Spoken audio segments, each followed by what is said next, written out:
अस्सलाम वालेकुम क्लास, कैसे हैं आप सब लोग। आई प्रोफेसर वकार मखदूम आप लोगों के लिए एक और लेक्चर जिसमें हम लोगों ने प्रीवियस लेक्चर को ही डिस्कस करना है। और प्रीवियस लेक्चर जो कि हम लोगों ने स्टार्ट किया था ईआर डायग्राम के ऊपर, आज उसी डायग्राम को कंप्लीट करना है जी।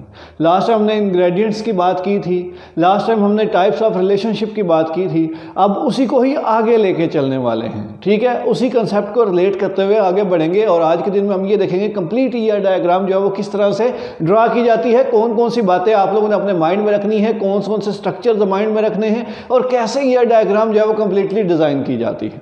तो सबसे पहले चीज ईआर डायग्राम क्या होती है, हम लोगों ने पहले भी देखा है। Graphical representation of entities are tables. और एंट्रीज के बारे में मैं आपको बता चुका हूं कि entity, person, place, object, event जिसके मुतालिक डेटा इकट्ठा किया जा रहा है वो आप लोगों के पास क्या कहलाती है, वो आप लोगों के पास एंटिटी है, ठीक है। और एंटिटी आपके पास कहाँ पे होती है, डेटाबेस के अंदर, क्योंकि हम ये सारा टॉपिक डेटाबेस का डिस्कस कर रहे हैं तो इसलिए हमारे पास logical representation, graphical representation of entries or table in a database और उनके दरमियान में क्या रिलेशनशिप है वो आप लोगों के पास किस में देखा जाएगा, ईआर डायग्राम के अंदर। अब ये जो ईआर डायग्राम है ये पीटर चेन साहब ने 1976 के अंदर बनाई थी और इसने कहा था ये 3 सिंबल्स की मदद से आप क्या कर सकते हो, कंप्लीट ग्राफिकली रिप्रेजेंटेशन की जा सकती है। और वो 3 सिंबल्स कौन कौन से रहे, एंटिटी के लिए रेक्टेंगल का सिंबल यूज़ हुआ, एट्रीब्यूट के लिए ओवल का सिंबल यूज़ हुआ और रिलेशनशिप के लिए आपके पास डायमंड सिंबल जो है वो यूज़ हुआ। अब इन्हीं 3 सिंबल्स को मिलाते हुए हम क्या करेंगे, पूरी ईआर डायग्राम जो है वो क्या क्रिएट करेंगे, ठीक है। एक चीज़ तो ये ईआर डायग्राम की जब भी बात आएगी तो आप लोगों के सामने आप लोगों को क्लियर होना चाहिए कि एंटिटी क्या होती है, एट्रीब्यूट क्या होती है और उनके दरमियान में रिलेशनशिप क्या है, ठीक है जी। तो उसके अलावा आप लोगों को 2 बातें और देखनी है, एक को कहा जाता है कार्डिनैलिटी और एक को कहा जाता है मोडैलिटी। ये भी हम लास्ट लेक्चर में देख चुके हैं। और कार्डिनैलिटी अगर आप लोगों को पता हो कि मैंने डिफाइन किया था कि रिलेशनशिप आप लोगों के पास 2 एंटिटीज के दरमियान में कैसा है, वो रिलेशनशिप 1 to 1 है, 1 to many है या फिर many to many है, ठीक है। तो ये आप लोगों ने ना थोड़ा सा ध्यान रख लेना है कि किस तरह से। एक छोटी सी एग्जांपल और ली गई है कि आपके पास husband can only have 1 wife, ठीक है। तो ये 1 रिलेशनशिप हो गया, 1 to 1 वाला, ठीक है। एक हस्बैंड और एक वाइफ, तो 1 to 1। और दूसरा है father can have many childrens, यानी कि एक बाप के ढेर सारे बेटे जो है ना वो बच्चे हो सकते हैं। तो ये आप लोगों के पास क्या है, 1 to many। तो आप लोगों ने सिचुएशन के मुताबिक जो है वो रिलेशनशिप डिफाइन करना है कि वो रिलेशनशिप 1 to 1 है या फिर 1 to many है, उस सिचुएशन को देखते हुए। और वो सिचुएशन कौन सी होगी, किसी ना किसी रियल वर्ड से बिलोंग करती होगी और उसी को देखते हुए आपने क्या करना है, इन चीज़ों को हैंडल करना है। तो यहाँ तक हम लोगों ने बात कर ली कार्डिनैलिटी की और उसके बाद हम लोगों ने डिफरेंट सिंबल्स उसके देखे थे। 1 to 1 के लिए हमने ये रिप्रेजेंटेशन यूज़ की थी, 1 to many के लिए कुछ ये क्रो फुट का इस्तेमाल किया था, many to many की रिप्रेजेंटेशन कुछ इस तरह से की गई थी। उसके बाद रिकर्सिव रिलेशनशिप था कि आप लोगों के पास एक एंटिटी का उसी के साथ जो रिलेशनशिप है वो रिकर्सिव रिलेशनशिप हम लोगों ने कहा। 0 और नन को हमने डिस्कस किया था कि एक एंटिटी किसी के साथ कोई रिलेशनशिप नहीं है तो वो क्या है, नन की बात आ गई थी। तो ये आप लोगों के पास सारी बात क्या है, प्रीवियस लेक्चर की बात है जिसमें हम लोगों ने वही सारी चीज़ें जो है ना यहाँ पे देखनी है। अब आप लोगों के पास मोडैलिटी क्या होती है, यानी कि रिलेशनशिप तो पता चल गया कि 1 to 1 है, 1 to many है या many to many है। और लास्ट लेक्चर में हम लोगों ने कार्डिनैलिटी को मैक्सिमम रिलेशनशिप का नाम दिया था कि एक एंटिटी के एक इंस्टेंस का दूसरी एंटिटी के कितने इंस्टेंसेस के साथ रिलेशनशिप है, वो भी हम किस में देखते हैं, कार्डिनैलिटी के अंदर। आपकी बुक में ये वर्डिंग जो है ना वो दी गई है। लेकिन मोडैलिटी का मतलब है नेचर ऑफ रिलेशनशिप, कि वो जो रिलेशनशिप बना है वो उसकी नेचर क्या है, वो रिलेशनशिप ऑप्शनल है या फिर मैंडेटरी है। ऑप्शनल या मैंडेटरी से मुराद क्या है कि वो रिलेशनशिप हो भी सकता है और वो रिलेशनशिप नहीं भी हो सकता, ठीक है। उसके बाद आप लोगों के पास क्या है कि मैंडेटरी का मतलब है वो मस्ट ही मस्ट होगा। ऑप्शनल को हम ओ से जाहिर करते हैं और मैंडेटरी को हम किससे जाहिर करते हैं, 1 से जाहिर करते हैं या वर्टिकल लाइन से जाहिर करते हैं। और अगर आप लोगों को याद हो, मोडैलिटी को हम लोगों ने मिनिमम रिलेशनशिप का नाम दिया था कि कम से कम कितने इंस्टेंसेस के साथ जो रिलेशनशिप है वो हम किस में देखते हैं, मोडैलिटी के अंदर। लेकिन सादा अल्फाज के अंदर हमारे पास क्या है, नेचर ऑफ रिलेशनशिप। और नेचर से मुराद क्या है कि वो ऑप्शनल है या फिर मैंडेटरी है। तो आप लोगों ने इन्हीं बातों का ख्याल रखना है जब भी ईआर डायग्राम बनानी है। तो सबसे पहली चीज़ जो आती है कि आप लोगों के पास जब भी ईआर डायग्राम की बात आती है तो एक सिचुएशन आती है और वो सिचुएशन क्या है, रियल वर्ल्ड सिचुएशन है। आप लोगों ने देखना है उस रियल वर्ल्ड सिचुएशन में कुछ चीज़ों को हाईलाइट किया जाता है और वो चीज़ें क्या हैं, एंटिटीज़।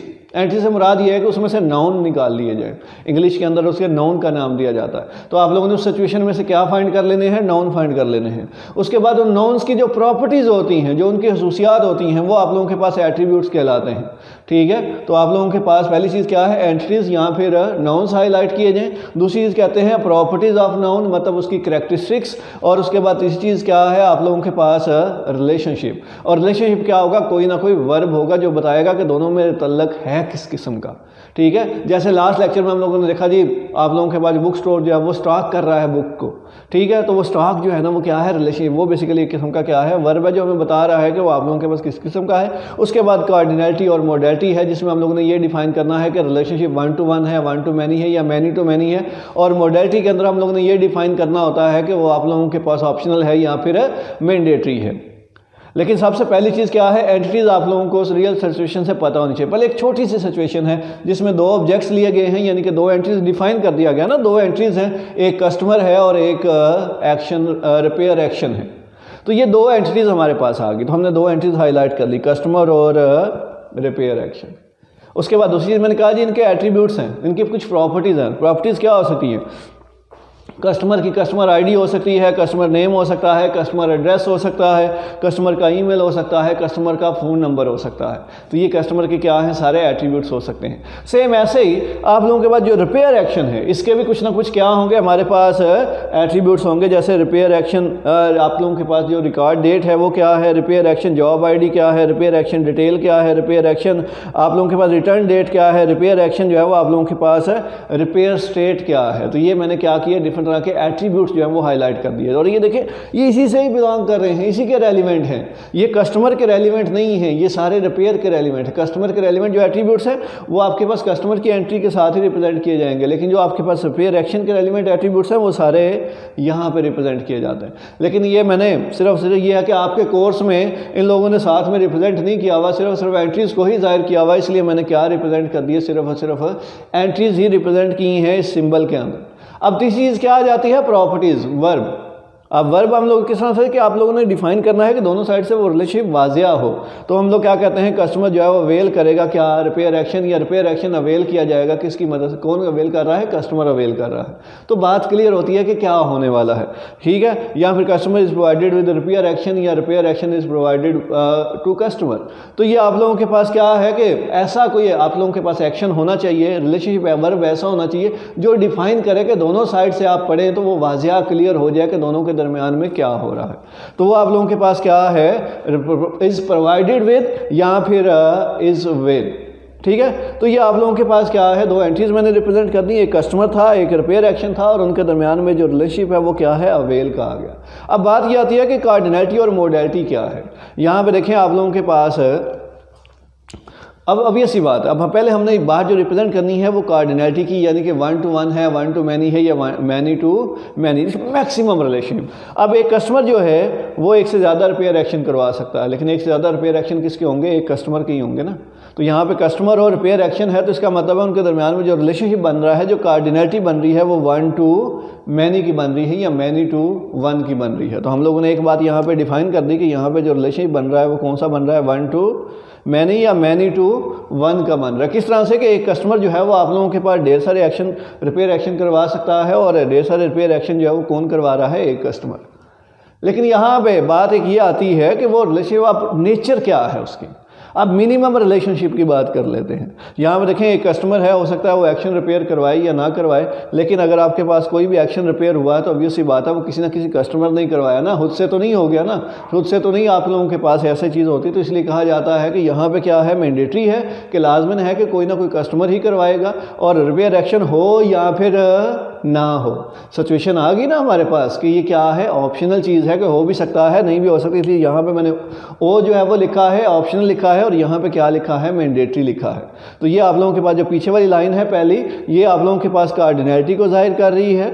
ठीक है, ये आप लोगों के पास कार्डिनलिटी को जाहिर कर रही है, और उससे आगे जो है ये आप लोगों के पास क्या है, मॉडलिटी की बात आ रही है। तो आप लोगों ने हमेशा जो है वो सबसे पहले एंट्रीज, फिर आपके पास प्रॉपर्टीज़, फिर आप लोगों के पास रिलेशनशिप, फिर आप लोगों के पास कार्डिनलिटी, और फिर मॉडलिटी। जब ये सारी चीज़ें बना देंगे तो आपके पास एक कंप्लीट ER डायग्राम जो है वो बन जाती है। अब एक और सिचुएशन ले लेते हैं। सिचुएशन क्या है, आप लोगों के सामने सिचुएशन है ER diagram for car manufacturer. हमने ER डायग्राम बनानी है गाड़ियाँ बनाने वालों की। अब गाड़ियाँ कौन बनाता है, मैं एग्जांपल लेता हूँ टोयोटा कंपनी। तो कंपनी क्या हुई, मैन्युफैक्चरर हो गई। तो आप लोगों ने सबसे पहले उस सिचुएशन में से एंटिटीज़ को जो है ना वो निकालना है, नाउन्स को निकालना है। यहाँ पे अब हमें गिवन नहीं है, ये हम लोगों ने खुद से अज्यूम करनी है कि इसमें ये हो सकती हैं। तो एंटिटीज़ आप लोगों को क्लियर होना चाहिए कि एक चीज़ कि कई जगह पे आपके पास पूरी स्टेटमेंट में गिवन होती हैं और कई जगह पे हमारे पास गिवन नहीं होती, वो हमें खुद से फाइंड करनी है। लेकिन आप लोगों के मुताबिक जो है वो हम थोड़ी एंट्री फाइंड करेंगे, हम सारी एंट्रीज़ को जो है वो डिस्कस नहीं करेंगे। अब देखिए यहाँ पे क्या है कि year diagram for car and manufacture. तो दो तो हमें क्लियर हो गई कि दो आपके पास कौन कौन सी हैं। एक हमारे पास क्या है, कार है, और दूसरी क्या है हमारे पास, मैन्युफैक्चरर है। तो हमने एक कार रिप्रेजेंट कर दी और एक क्या रिप्रेजेंट कर दी, मैन्युफैक्चरर जो है वो रिप्रेजेंट कर दी। दो तो आ गई हमारे पास। लेकिन यहाँ पे एक चीज़ अभी रहती है, अब दो मेन और चीज़ें भी शामिल होती हैं। अब ऑब्वियस सी बात है, मैन्युफैक्चरर होगा वो किसी न किसी को लाइसेंस तो देगा, यानी कि कोई डीलर तो होगा उसका, और वो डीलर किसका होगा, कार का होगा। उसके बाद आप लोगों के पास जो मैन्युफैक्चरर है वो ऑब्वियसली ये गाड़ियाँ एक जगह दूसरी जगह शिफ्ट करने के लिए किसी ना किसी शिपर का तो इस्तेमाल करेगा, ठीक है।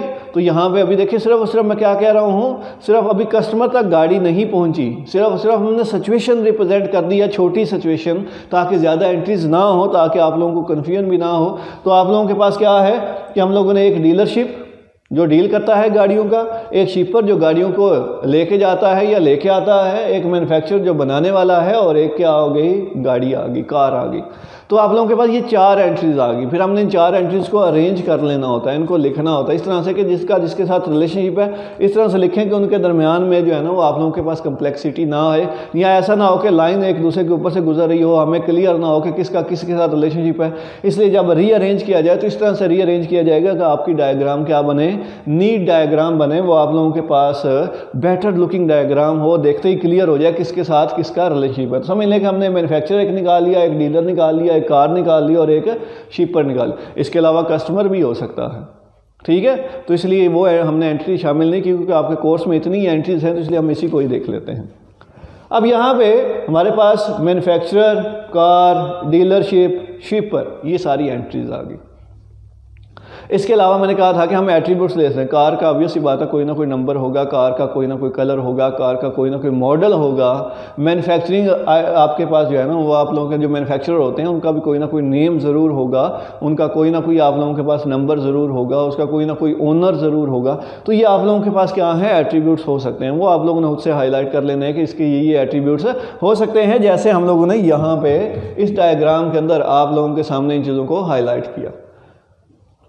अब इसके बाद आप लोगों के पास मैंने कहा था कि जब एंट्रीज आ जाती हैं फिर हम लोग क्या करते हैं, उनके दरमियान में रिलेशनशिप डिफाइन कर देते हैं, और वो कोई ना कोई नाउन होगा। देखिए मैन्युफैक्चर क्या करेगा, बिल्ड्स करेगा ना कार को, तो ऑब्वियस सी बात है बिल्ड्स का रिलेशनशिप आ गया। मैन्युफैक्चर लाइसेंस देगा किसको, डीलरशिप को। डीलरशिप जो है ना वो डीलर क्या करते हैं, स्टॉक कर लेते हैं किसको, गाड़ियों को। गाड़ियाँ जो है वो क्या है, ट्रांसपोर्ट की जाती हैं किसकी मदद से, शिपर की मदद से। उसके बाद शिपर जो है वो कॉन्ट्रैक्ट करता है किसके साथ, मैन्युफैक्चरर के साथ। मैन्युफैक्चरर कॉन्ट्रैक्ट करेगा शिपर के साथ। यानी कि इन सब से ये जो मैंने नाउन यूज़ किए हैं ये आपको क्लियर कर रहे हैं कि इसका किसके साथ क्या रिलेशनशिप है, और उसको मैंने किस में लिखा है, डायमंड सिंबल्स में लिखा है, ठीक है। दोबारा से भी अगर जैसे मर्जी पढ़ लें, डीलरशिप जो है ना वो लाइसेंस का, यानी कि डीलरशिप जो है ना लाइसेंस ले रहे हैं कहाँ से, मैन्युफैक्चरर से, और मैन्युफैक्चरर लाइसेंस दे रहे हैं किसको, डीलर को। तो बात क्लियर है दोनों साइड से। मैन्युफैक्चरर जो है वो गाड़ियाँ बनाता है, गाड़ियाँ जो है वो कौन बनाता है, मैन्युफैक्चरर बनाता है। तो दोनों साइड से बात क्या होती है, वाज़ेह हो रही है।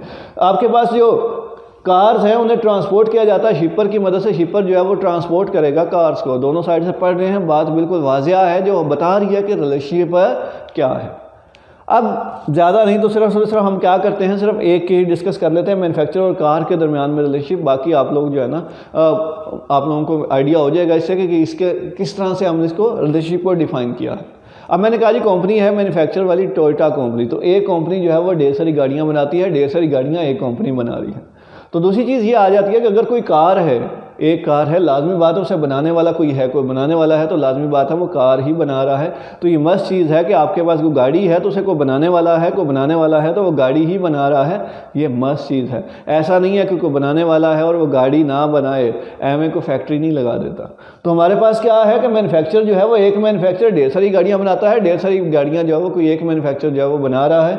और उसके अलावा आप लोगों के पास अगर कोई कार है, एक कार है, उसे बनाने वाला मस्त बात है कोई है, कोई अगर बनाने वाला है तो लाजमी लाजमी बात है वो गाड़ी ही बनाएगा।